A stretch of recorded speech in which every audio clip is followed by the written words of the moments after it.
All right.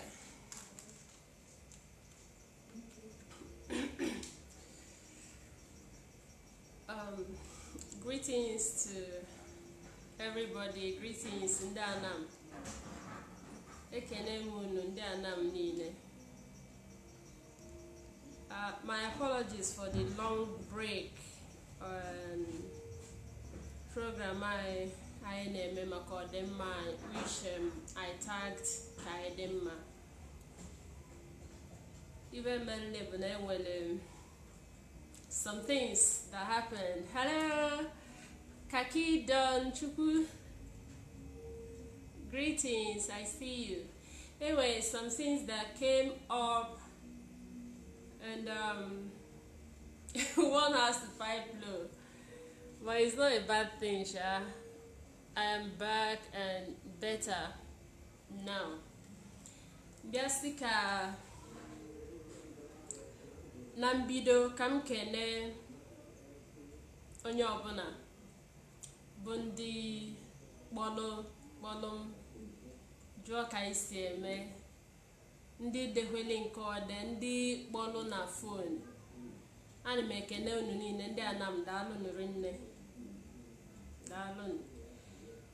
N'ụzọ pụrụ iche, because this thing is on record, achọrọ m ka nkene on behalf of Ibo ndị Anam, especially ụmụ nwanyị ndị Anam, ma ụmụada dị ya ma ndị anụtara anụta dị ya. On their behalf, asị m ka nkene ndị a na-akpọ Oguebigo Age Grade na Anam. I think about last month or last 2 months, I got information that these special people,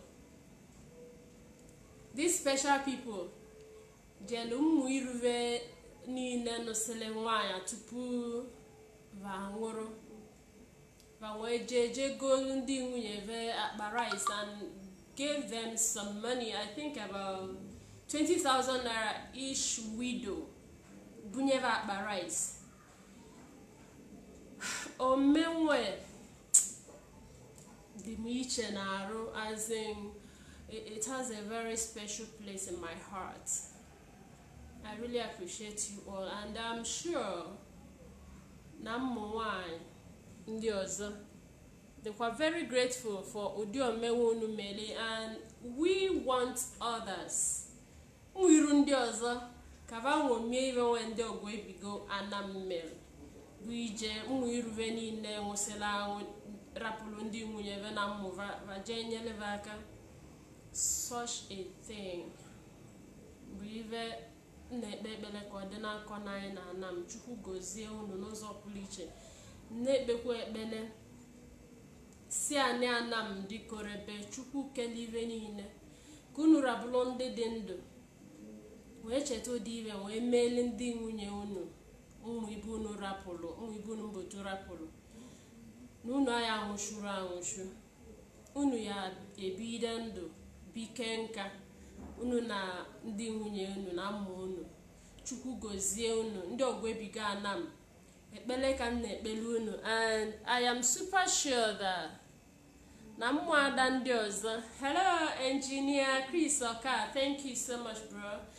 Na mmụada niile nọ na Anam ma ndị a na-anụ na Anam n'ive na-ekwu, I am super sure that Lord n'anya, so they are grateful too. I think few people na that Oguebigo ndị them close, but Sir Patrick Obi one of the pillars in Anam transformation movement. Nnamo Choma Ndoba Kezi, yes, Nnamo Choma Ndoba Chibog, but popularly known as Eliada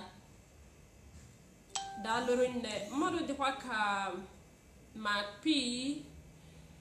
I think my big brother mandate as well.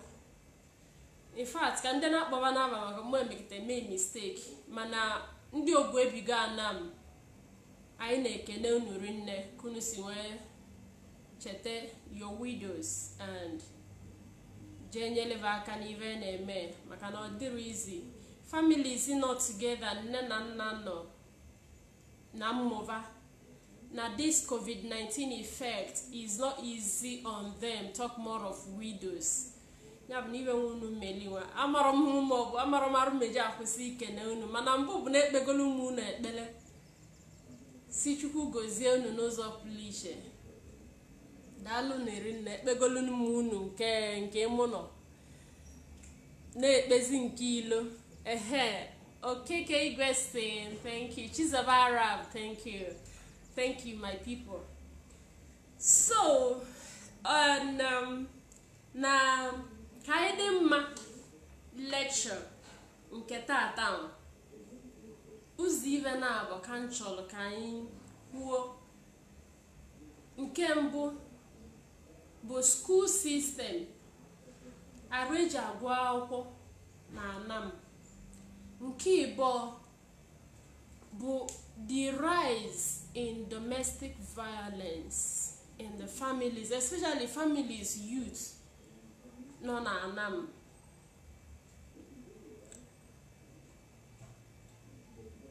The report I record ọ dịrọzi mma dịka kunu si mara na a recap of what we've been doing so far. Anyị na-campaign against underage marriage. Anyị na-campaign against illegal migration, simply ka ije n'ibe ga ejego ka nje bute ego n'ibe m ejebego mbute. Anyị na-ekwusi tupu ijebe n'ibe ga ejebego gụsịdịga akwụkwọ.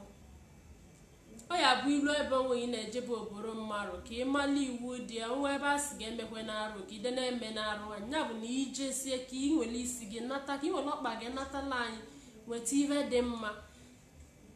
Na ọ dịrọ mma ọ na-ewute bụ na ezinụlọ nwere ike ba alụsị ọlụ kwa arụ enwere ego si ka ezije mmadụ oboro oyibo emesi ebe buo tozu onye nwe buote. Some of the causes of these deaths of our men, they are avoidable. Some of them, in fact, let me just say most of them, most of the causes of all these deaths of our youth, especially the men, these deaths are avoidable. Gwakwa akalaka niile abụrụ ovu na mmarụ jeli may even wunne whatever it is. I am not judging you. Even did I judge you, that I face reality. The reality is that this country right now is frustrating. You will keep 100 things in this country. Only one you succeed. And then over where you succeed, there is a whole lot of pressure on you. So I understand. Man, as long as the blue go adults, whatever you are doing, I am not judging you because you look age of decision. You decide that you may fine. You decide that you may job fine. It is your decision. So whatever unlegitimate, whatever legit thing or illegal thing, as long as I didn't send you, I have no right to judge you. But even Nekubu, Kunu Gusidiga, or Pekitempe secondary school. Makanama Gwagi, na Ezio, this society knows all do not see that money is everything. But I can tell you, bro, money is still not everything. When the Nana Loge Bo Bunezia Vakego, Uhueka dile. Ego ekere moshi everything makana pen one jinaka one name when Miki will leak taida avi at 10 years mananji de pen and delicole go away talav for 10 years. The conye na-ekpeli Chukwu n'ụzọ ndị ụka bịara abịa nke a na-akpọ anyị Christians.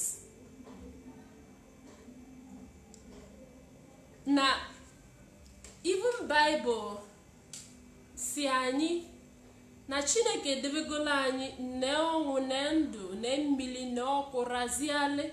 One of my songs upcoming si omemma meligava omenjo meligava anya na-enu ụwa na-ene anyị onye ọbụla ya amala ogwu ya. So ọ bụrụ na ị decide ya na ive ọjọọ ka ị chọrọ ime na meligava ịchọ na ive ọma meligava, mana ka anyị rabụrụ ndị si na ive ọma ka anyị mma, ka anyị na-agba mbọ na-akwado ive ọma ka ike dị na-agụ na ndị nwa na-eme ive ọma. So ndị nna nna anyị in their wisdom si anyị n'ezi ava ka ego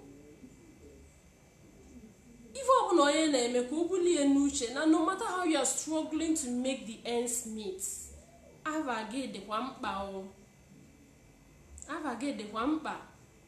ya bụ ka anyị bulie n'uche. Ọ ya bụ onye ọbụla mesịa ijesi etikesi onwe na-etike na ka ịdị ndụ likwa onye bụ avụ nne gị na nna gị nwa maọbụ nwunye gị nwa maọbụ mmụ gị nwa iji wee jebe ebe nwe ka ịdịliva ndụ va na-enwe aṅụle nwa vazie ume nwa ka va na-anya si na ọkwa na gị na-enwere uke gị. So in that apart, on the school system, I hope that this thing I made this video on recorded instead of live like this. Maybe I recorded. Can you thank you everyone. Yes, Nnamdi said, truth is the future is bleak, especially for our very young brothers. Education must be emphasized. Yes, thank you, bro. That is it. Our school system, this education, may do a very little thing on the suppose the stakeholders meeting held in Anambra West a few days ago, because one of our big brothers, Chinedu Emeka, emphasized on importance of investing in education. Odemba, in as much as Nehugorin Nebet what we hardly believe these are our leaders for. Mana, our school system is actually not encouraging. Even Jirodi encouraging, Bona, there were many artificial and many curriculum contents that are no longer needed. They are no longer beneficial. They are no longer invoked. Just let me just give you some instance. I enrolled for education in Unilag. So all the time my husband would go to drop me, and sometimes I think about 2 weeks on a mobia or so in the classroom and I call even our bakamoto na call as in na call obuna even and in the University of today bu arụ ọba ọfọ ebe nwa ji wee nụọ nwunye ịsatọva wee jee ịkpa nkwụ n'ebe nwa wee lu na Igbo onye nke a wee nụọ nwunye one dị arụ. And we did this for more than 2 months. I was so embarrassed. So mbesi ka nyọ ndị be anyị revolution or change, everybody must not just do boom the whole world say okay all of us let's just do this. No, teachers in Anam will take it upon themselves, even if Nabana make that curriculum simply for the students to memorize a fact that is no longer beneficial, memorize that fact, pass exam and every other thing. Please let there be a curriculum for the truth. And they even not invoke futuristic something.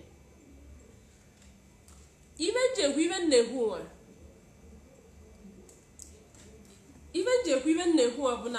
I am sure now some of our social studies, our education system is still teaching our children that Mungo Park found River Niger. I am sure that this kind of lies and things that are very untrue, we can blend it on why okay, and no which I know that no okay, this is what you need to know to pass the exam, but this is the reality. Graduates, they will just be unemployable, they won't be profitable because you never callable. But story of one year, then where we don't know, when we don't know what doesn't relate to our today in the street. Doesn't relate to anything in the streets today. Although beneficial, you can use it to make a living, you can use it to solve a human problem. The education system is not just only on schools, because family is the first school of every kid. Can you and this identity malonwagi education and campaign I know. Obuluna nandinne nanani muike vote the family as the first society of every child.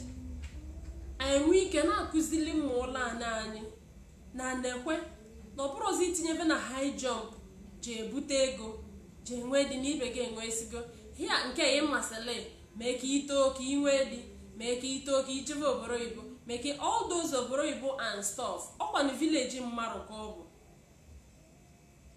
So ka na kuzili no mola nani mandi na-eto even muduru. Anything is possible. Any man can change at any age. I know kuzili very truth. One of the things again as ndị Anam, a whole lot of education are free online. One of my mothers sent in Anambra West Square, I think that was yesterday or 2 days ago, say that you cannot end poverty. You can't end poverty by sharing money. If you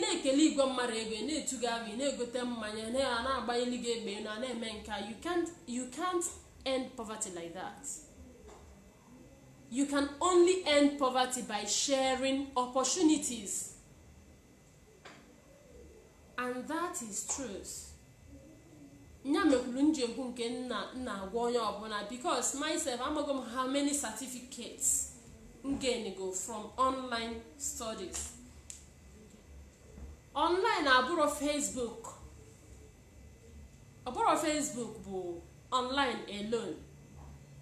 There were many things you can learn online. Fashion design anywhere, but I learned it online. I didn't learn it maybe as business. I learned it for my personal use, so that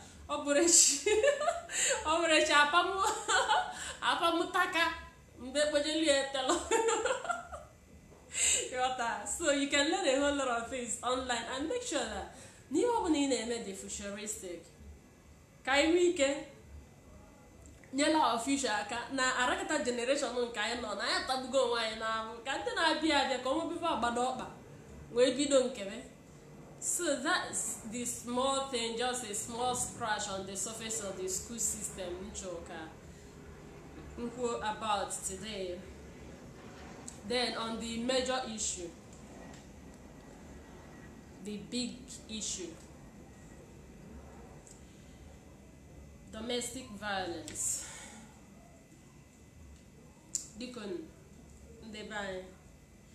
Domestic violence. Nwoke iti nwunye maọbụ nwaanyị iti dị even though that na ụmụ nwoke na-ekwusiri but anyị mara na sometimes ụmụ nwoke na-agabiga domestic violence even though na only go below 1 in 10, but we are going to talk generally. I ask wife or husband. I'm going to base my own campaign on spouse. Diko, when you fall in love, be made a dibiano be a billy. Obul ne billy dika dina unye. There are a whole lot of things you uncover, and when many things see a shorter, in a shorter I love you, and when many things. So, as a realist, Banasi, upon no giving short time of no good new development, mailing in your relationship. Obona okwero good. Niye di murie. They try go made the who metenke involve third party. He made the gear or walker. Diko. Come ye boom maru. Separate. Obo no made the god obona love at all go to life-threatening state. Bulisigi poronoge.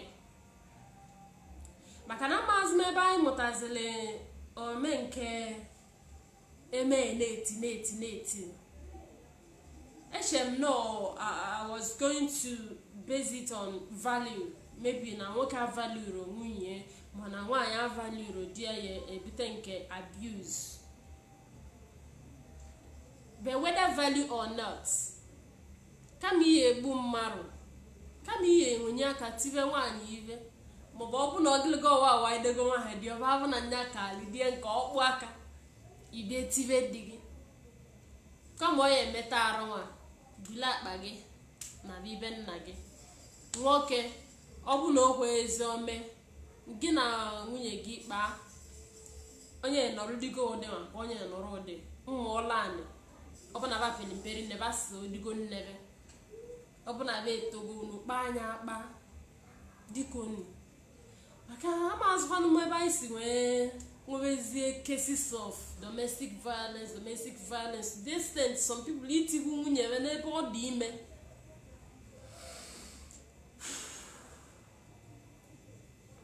Abro manam dear cha.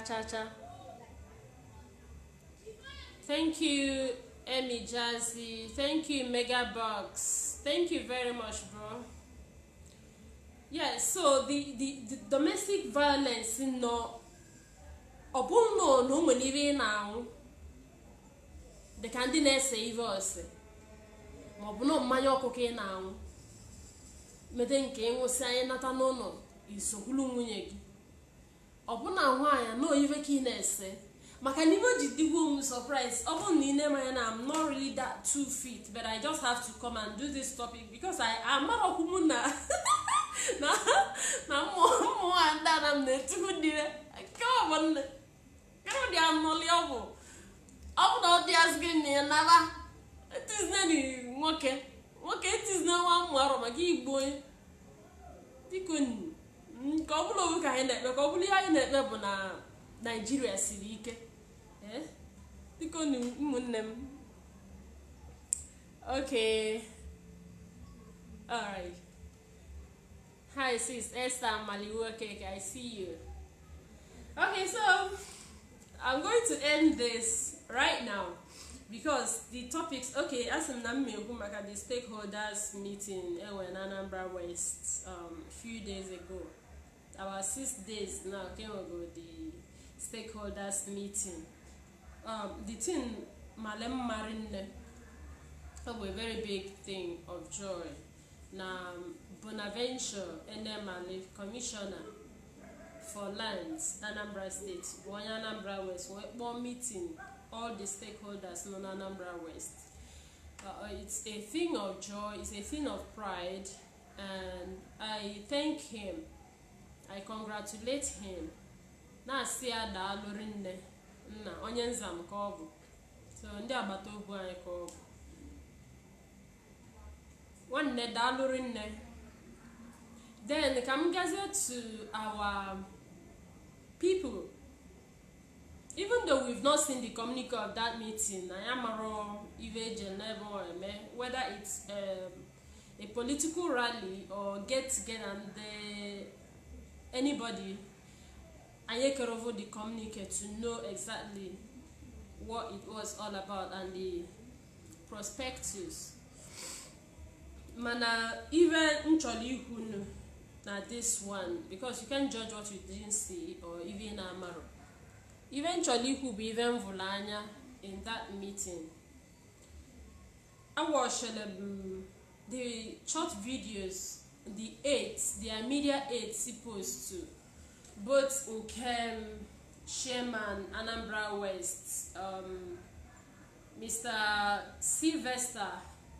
Okay, they choose honorable, even though I don't like that title. Our big brother Sylvester Okafor. I watch him go on a watch Quag Bonaventure on a watch Qua Ogem Obatopie Huloku.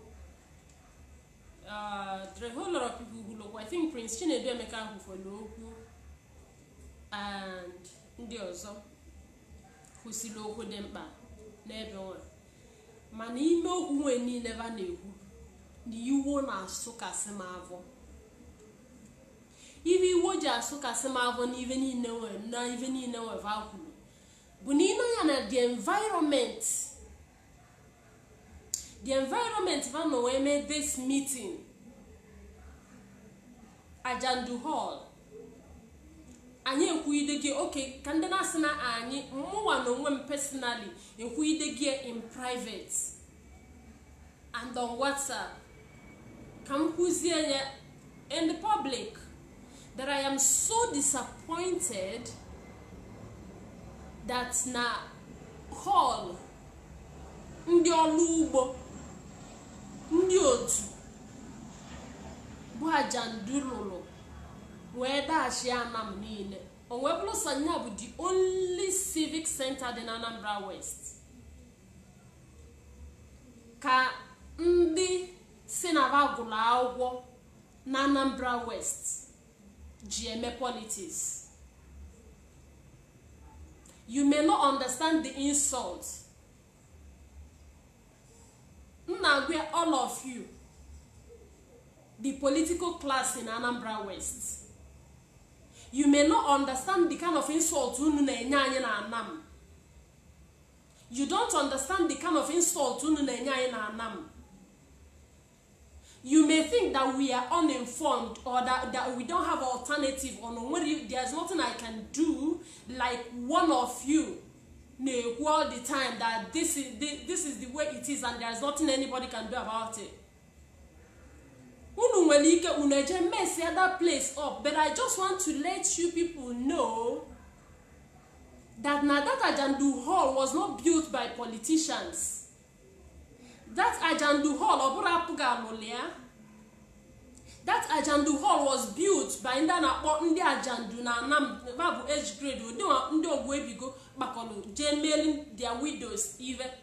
Ka Ajandu Louis de Lolubo when we take over Jilo that Ajandu Hall or the only civic center in Anambra West. Unubia Weliane politics. The politics unu GMA but one of us who Honorable Victor Koye, the former House of Assembly rep of Anambra West, renovated that hall. Ebo no sanyabu hall di na Anam ko dem. He renovated it. Whatever politics people are doing, all of you, but politics couldn't name it. But politics were boundary on the heritage of a community as sacred as Anam. Anya Hugi since 2 years, since 2018, guys, you kulokwa. Nda puga kunu rabulu APGA Anambra West na support Chinedu Obidigwe. Whatever was the intention, maybe to show superiority or show na kunu rabulu obiam.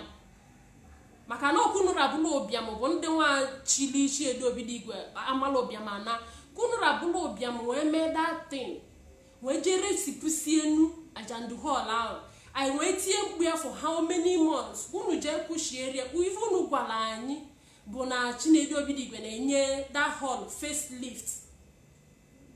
Anyị bịa gba nkịtị nyabụlụ, kedu ibe ị na-enye facelift n'ebe ị na-achọrọ ịlụ?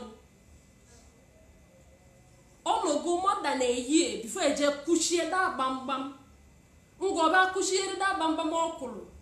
Ceiling wee dị ka ebe ọkụ cannot stay comfortably. Ọkụ maọbụ ewu bụ the pride of Anam, Ajandu Hall, not APGA Hall, not political hall, not Obidigwe Hall or Anambra West Hall. That is not Anambra West Hall. So ọ bụ na ume unu na-eku na nri unu na-eli na mmiri unu na-aṅụ is simply about politics of stomach. Unu mala arụ unu ji kpa ọ bụ na Chinedu Obidigwe na-ege ezi unu ntị na onye doziri Ajandu Hall nwa tụkọ n'onwe unu ka unu tụta ego je doziela anyị Ajandu Hall nwa unu mebiri. Because I am concerned and o nwere ike ọ dị ka na anyị that I'm being aggressive or something. But I am so ashamed of all of you. We have professors in Anam there. We have politicians. And you honorable, but you are doing dishonorable things. Even Jehu na Ada Anam Kambo. Ada Anam Kambo. Manunu manaine respect unu rinne. Unu bondi umuwoke and politicians. Mana that respect. Nunu gather boundary unu. I am going to know when even more than a man and Anam. Jedozia na Ajandu Hall, no sanya civic center anywhere na the whole Anam ni Jikola Anam ono. Nyabu even na center. So nda APGA Anambra West. Ebo bunu elisiga nuewu kesi akbarais. Maybe si Ajandu Hall. Si anyị na-actually inye facelift. Oge nwe na anime egwuwe na anime edekwe n'isi unu. Ọ bụ na Obidigwe love unu rinne nya lụọla anyị another hall na data Ajandu Hall elu soro nya lụọ another one. But notwithstanding, God na abụ na kanam na dị too aggressive. Rapụ na Ajandu Hall ma ọ bụ na o nwere ivu unu chọrọ ime n'ebe unu emebigie nya ka unu nọ mee meeting. Silly niile kwụsịrị akpọ. It is a shame. And ebe ọ bụ na ekwu idego privately. Na-ekwukwu na the WhatsApp group all of you know. Ọ bụ na ọ dịrọ maka mbutekwu onye n'ive. Because even Jehu, this is not a threat. This is just a family talk. Even Jehu yapon, ọ bụ na eche unu till December na unu fix that Ajandu Hall, I'm going to mobilize against you. And you don't have rights to even marry and walk free. You don't have that right. So Jenny Jedozia that Ajandu Hall. MSCC Obuno Nesia Kunoji Zukani the communicate. Amen. I meeting. There's no problem about that. I know Chenobron Kawabona. Eri Victor Okoyeji Poron office, the town hall meeting. Obviously, Bonaventure Melia Nyavo Kamaru Yaroji Wezin did. We'll be patient and we'll wait for you because I am at that meeting is for good. But outside that meeting, APGA Anambra West, you guys should go and fix that Ajandu Hall.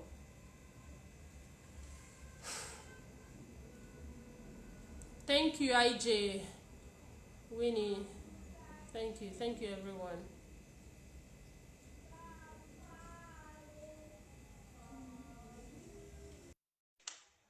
Okay. So that is the end. of my topic today. Dikoni, Kaidema. To cap my topic today, but Ekenel, a whole lot of people that reached out to myself and my family. My mom is fine now. Thank you very much. When the Oguebigo Anam, Bundi, Jelen, where she the widows of their age mates, Jebunye Seva Barais in Oguebigo. Thank you very much. And then on school system, Kaimakwan Nezi no but the very first school of every child. Kaimu can now go and give the value system. The value system. Our value system are John Jorin. Kai Gardeners.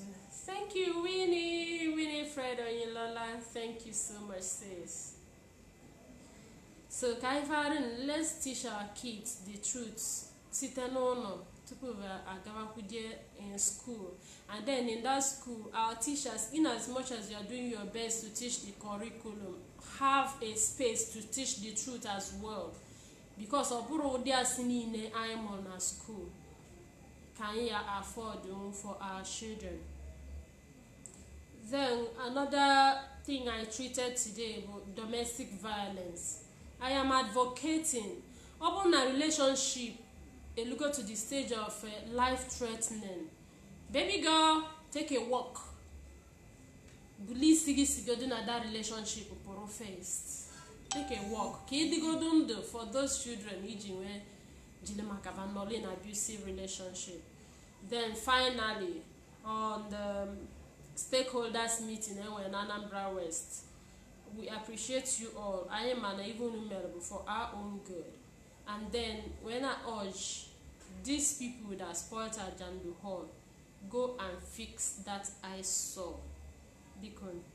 Dalon and divine chuku gozi onye obuna, and I pray that Anam or anybody na bụrụ onye Anambra inwe connection na Anam, be it na anọghị na Anam maọbụ na ịbụ onye Anam anụpụghị anụpụ n'ebe ọzọ maọbụ na iwe Anam dị gị mma, however it is, asim na the earth, which is the Lord, the earth, ani Anam will yield for you anywhere. We use Anam as point of contact to reach wherever it's your location. It will yield for your good. Konwi ke kwụsị na Anam, ndị be anyị ndị na-eje oboro oyibo na ibeve ejevego malụkwa na akala aka niile abụrụ ovu, gosi diga akwụkwọ tupu ị na-eje oboro oyibo and tupu ị na-eje ịbanya na dị na mmụọla ka ịgosi akwụkwọ ka ife niile wee gaala anyị ndị nkụzi anyị ka anyị nweta space maka eziokwu ịkụzisie nke gọọmenti nyere gị kụziele mmụọla dịka Damungo Park found River Niger Obial Udon na Naiva. Ikuzikwelu mola nke bụ eziokwu na nke bụ ka inwe pass mana nke bụ eziokwu. So that this mental slavery, this mind control, can we can save our children from it. God bless you all. I love you all. And you need mention of one. Thank you.